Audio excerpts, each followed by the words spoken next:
Friends తో beach లో kabaddi match అంటే అసలు మామూలుగా ఉండదు. అసలు మ్యాటర్ ఏంటంటే థర్డ్ ఇయర్ ఎగ్జామ్స్ అయిపోయినాయని చెప్పి ఫ్రెండ్స్ అందరం బీచ్ బయలుదేరిపోయాము.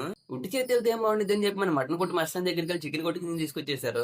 వచ్చే దారిలో చేపలు కనిపించినాయి అని చెప్పి వాటిని కూడా పట్టుబట్టేశారు. ఇక మన సిండికేట్ సరికంతా తీసుకుని బీచ్ బయలుదేరిపోయాము. ఇక వచ్చిరాగానే మన మసాలా బ్యాచ్ అందరూ మసాలా రుద్దడం మొదలు పెట్టారు.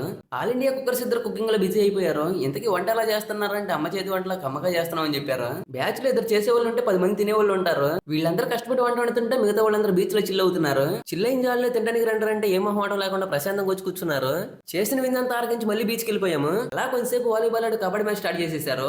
ఏబీ బ్యాచ్ ఒకవైపు సిడి బ్యాచ్ ఒకవైపు అని చెప్పి 2 గ్రూపులు చేసేసారు. ముందు మా వాడిని రెడీ పంపిస్తే కావాలని కింద పడేసి తొక్కారు. మాతో గేమ్ ఆడడం అంటే పోర్లో నింటేసుకుంది ఇప్పుడు అనుకున్నారు. మళ్ళీ వాళ్ళ వైపు నుంచి భిక్షయాదను పంపించారు. భిక్షయాదను చూసి ముందు భయపడ్డారు కానీ తర్వాత కింద పడేసి తొక్కారు.